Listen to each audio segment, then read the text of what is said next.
So the only way to correct them is by social embarrassment and or for men to really just stop fucking women like that. Like Mhm. it's really that simple because these hoes are crazy and they get away with it every single day. And it is in large numbers. It's not just the Brittany Renters. It's not just girls who look like tens. It's like the emotional IQ among women is really, really low, and we got to be that way because men allow it. But I was just posed with a question that I thought it would be interesting to ask everybody. All right? Are we going too hard on the renter? All right? I want you guys to be able to call in. I wanna know your thoughts regarding this situation. All right, we just saw a young woman have a meltdown, and I had so many of these chicks up in my comment section. Go easy on her. Postpartum depression and all of that bullshit like this. So I wanted to hear from you guys. I wanted to get active. I wanted to have a conversation. I want you guys to be able to call in. I especially want those to call in that think that we're going too hard. Okay? Because I don't personally think it's too hard at all. If that was a guy doing the exact same thing, there would be no sympathy whatsoever from guys as well as girls, in my honest opinion. Hello. Um, Breezy, by the way, nice to meet you. I Hey, like your Bruce. content, appreciate it.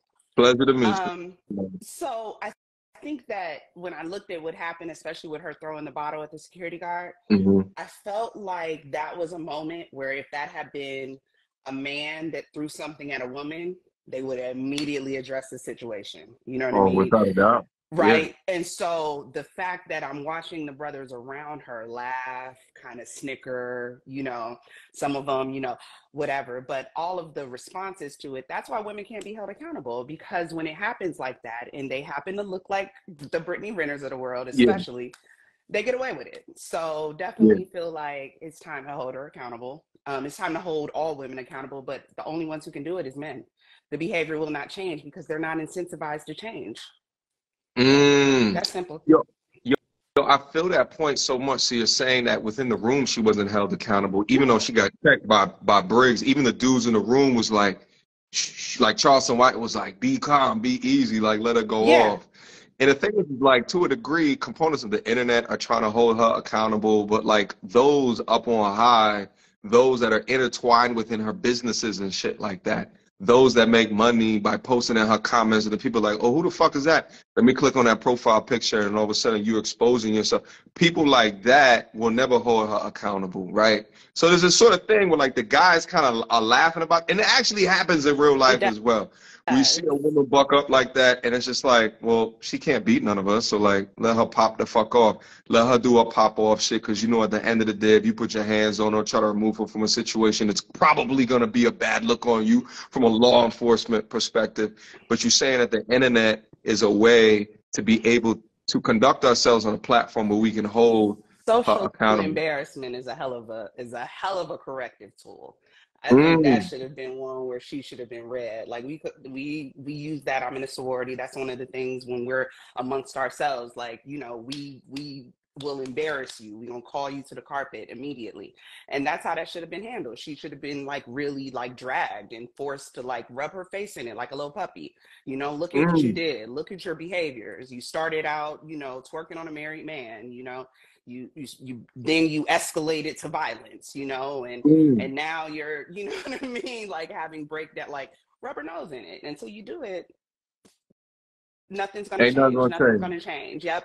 And then she becomes a model for other girls because other girls, younger women, people who are watching it are looking at her being, on TV. They're looking at the Shade Room documenting her. They're looking at that. And like, they begin to feel like this is acceptable behavior, like the chick that had the breakdown in the airport. You know what I mean? That she Yeah. did, right? Like that's that same type of behavior. And they start feeling like this is okay to do, I want to ask you a question. especially, What do yeah. you say to the women that say that the people in that podcast were utilizing Britney in her drunken state for views? Um, I think that it's a little less menacing than that. That's definitely a component, 100%, right? But I think that it's socially acceptable to allow, you know, the Britneys of the world to do their thing. So were they using it for views? Yeah, they knew what it was going to do. Absolutely. But I don't think it would have stopped anyway. I don't think that if it was any other chick, you know what I mean? Because the women that they invite tend to be women who are like a certain thing. They're not inviting, you know, the intellectual women, the sound women, the women, you know, with balance and all of that. And they don't want to have those conversations. They're inviting problematic women because they want it. Mm. You said something very important that I wanted to go back into. You said that it's up to the men in order to do this. And I often say on my platform that the women are not listening to the men. They haven't been listening to the men, and they're not incentivized to be listening to the men. You know, I also talked with Melanie King yesterday at the end of my live stream on the subject. And I said to her that I think one of the issues with like women being able to speak out about this is that doing content is really not a feminine thing, like at all. Like it's a lot of, you got to invoke a lot of masculine energy in order to keep on being consistent, stable, keep on pushing through the bullshit, keep being competitive, you know, addressing these topics head on and with force, you know, with confidence, right? It's much more of a masculine thing. Yeah. So I feel you when I hear that in a sense of is that, you know, maybe women, at least from a digital perspective, are unable to combat, feminine women are unable to combat this bad behavior from some of these women. So maybe it is up to some of these men and content creators and, you know, dudes in real life as well, obviously. Women who are operating to change. Women who are operating like real women, like we're like the nurturing, like the feminine energy and stuff. We're not antagonistic. You know what I mean? Like, and so part of what makes content work and what makes these conversations work is people who are willing to like be in the shit, right? A woman that got her shit together, it throws us off. You know what I mean? It damages what we're trying to do. In fact, I will argue that any woman who does this at any great length is going to end up losing it, even if she began with it, right? Yeah. So anybody who is going, any sister who's going to check her is not going to do it in this public forum. She's not going to be around in anything like that. And then we in circles don't operate with women like that. We just don't socialize with them. So the only way to correct them is by social embarrassment and or for men to really just stop fucking women like that. Like it's really that simple. Women, we operate the same way men do. Like men do things for women. Women want to be chosen. Men keep choosing these women, even if it's silently, even if it's just, you know what I mean, for a hookup or Miami Beach type thing. But because you keep choosing them, they keep behaving a certain way. You just gotta stop. Like it's really that simple. Oh, you speaking of, hold up. You're speaking the word right now. You know, and I've said stuff like this on the platform. I essentially tell dudes, stop fucking with women like this. Stop putting your dick in crazy. Stop it. Stop doing and men it. like it, though. Not, they're disincentivized to continue on with the behavior. Because at the end of the day, they get what they want, at least in the short term. Because in the short term, that's all that they need, according to Cardi B. Is just some hard dick and some bubblegum. I mean, and that's it. Money make me come, all type of shit like that. But if you de-incentivize it by not getting chose by guys inevitably, right? You take all the white knights, you take all the crazy. So a lot of their mothers are like then they're going to stop doing it.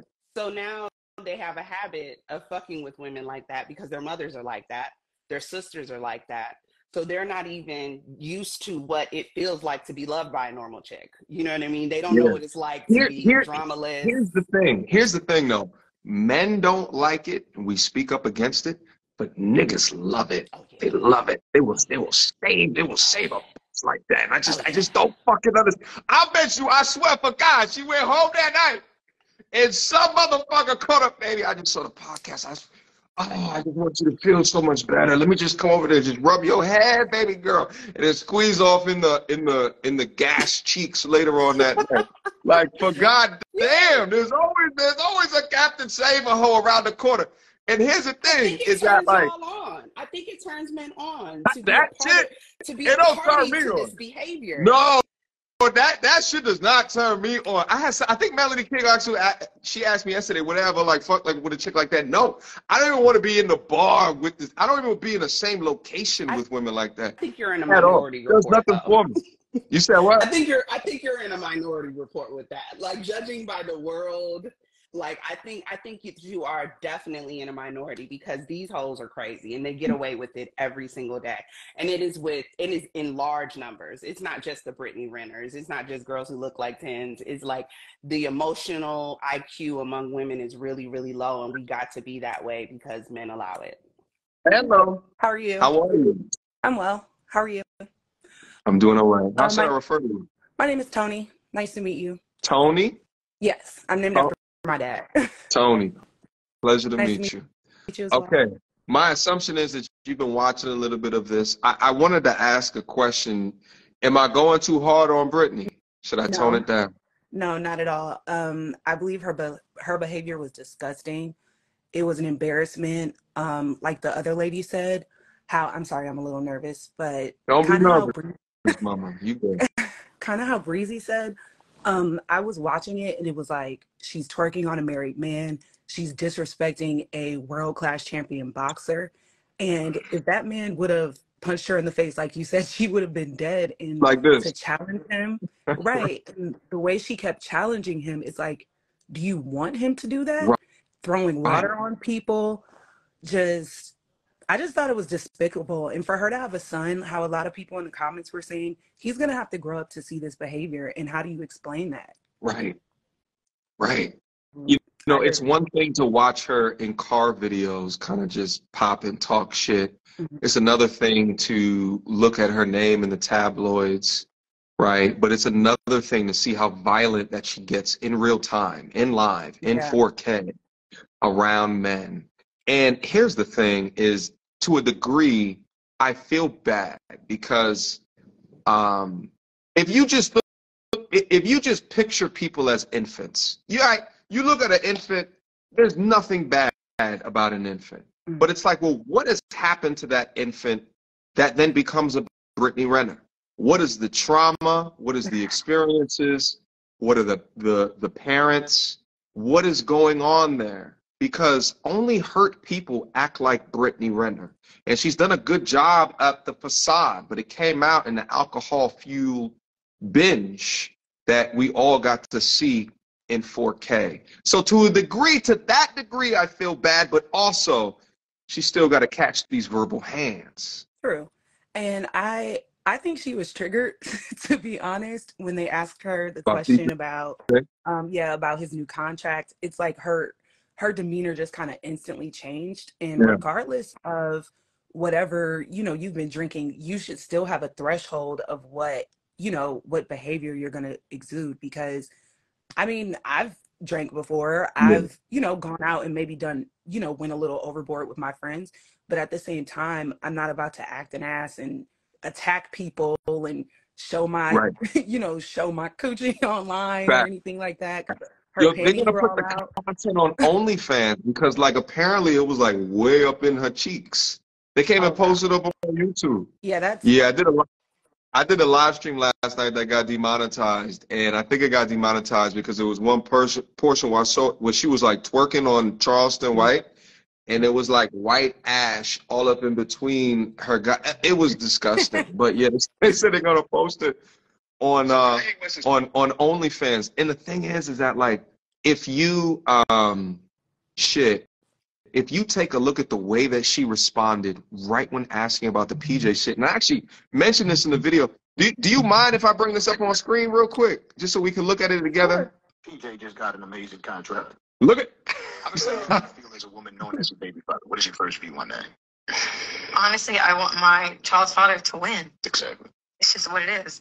And regardless of what people say, I believe he deserves whatever he feels he's worthy of. So Look at her mannerism. whatever that contract looks like, that's what it looks like. And I didn't have a child. Okay, now it took her literally 3 sentences to try to talk about her motherfucking self. Watch this. This shit is fascinating. Psychologists all over the world are studying this dirty shit. So I had a second-degree tear. What? Like, Oh, God. She said, I didn't have a child. I had a second-degree tear. So the pain, the trauma, right? Being brought up something which could have been your future if you knew how to treat men, if you knew how to be a marriageable material. $50 million over 3 years. 3 sentences sentences about PJ father. She takes out her makeup brush, and you could tell like she's tripping in her head. She's trying to maintain, pull it together. And then she says, how do I make this about me? I didn't have a baby. My pussy got scratched, is essentially what she was saying. My viscous innards got ripped. Right? And then she goes on to talk about all this shit. And then watch how she starts screaming when she thinks that no one's listening to her. Before she gets into that, PJ Washington, when the host screwed up when asked about him. I believe he deserves whatever he feels he's worthy of. So, Look. Whatever that contract looks like, that's what it looks like. Okay, now she transitioned. And I didn't have a child. You know, I had a second-degree tear. You know what that looks like? Okay. Hello? Hello? Is everybody fucking listening? Hello? Second-degree tear. You know what that looks like? That didn't blow that big when you had it. It was, I think it was 8.1. Yo. I mean, What a child. What a brat. yeah, like, I don't have any kids. But, you know, for my friends who do, that kind of comes with the territory of having a child. So it's kind of like referring to your child as a tear in your vagina versus the person that you're going to eventually rear to be a productive member of society, hopefully. I mean, he's going to have to see that in the future, too. It's kind of like, and then for you to go on and on about it and make the show about your ripped vagina versus what you're on there for. Now, she's not talking about the beauty of her child. Right. That she got out Like, the she situation. could have brought up so many other things. She's talking about that. me. This negative thing happened. This positive thing is happening to him. This negative thing had happened to me. I wonder if she it kind of seems like she resents having him in a sense. Like because the child. Like Well, yeah, I agree with you, but the child was supposed to be a check. Well, yeah, true. Because I was gonna say, like, when they were talking to her about the contract, you can kind of see like the "damn, I missed the bag" face on her. And personally, I just think it's disgusting. And just to touch a little bit, if I may, on what you and the other lady were talking about, as far as like who should hold women accountable. I have tried talking to my friends. I have tried. So I'm 33. I have younger nieces. I have nephews. And me personally, like, my parents have been married 42 years. I refuse to let my nephews marry or get, with anyone like that. Absolutely not. And in the case of my nieces, I try to tell them, like, hey, look at your grandparents, look at your parents. Like, everyone in my family pretty much is married but me. So it's kind of like, I guess I'm trying to do my... Have you ever sent them a video of mine? I have not. I've sent my nephews some of your stuff just because they're a little bit more receptive to it. Like I said, when I try to talk to the women, it's more so like, you're a pick me, and then they start attacking you, and it becomes extremely frustrating, or they talk in circles and they don't know how to articulate a point, or they lead everything with like, I feel. And I mean, one thing you do learn in therapy is, feelings aren't facts. So while you may feel a way about something, you also have to look at, I guess, the intent and, everything else surrounding that. So don't always go into it just automatically saying like, oh, I feel like you did this, because that may not even be the case whatsoever. But it's hard. It's very, very hard and frustrating. Yeah, so essentially you as a woman know how difficult it is to have that conversation of accountability. So imagine what I go through every day when I look into the goddamn comment sections and I just see this like, oh man. Mm-hmm.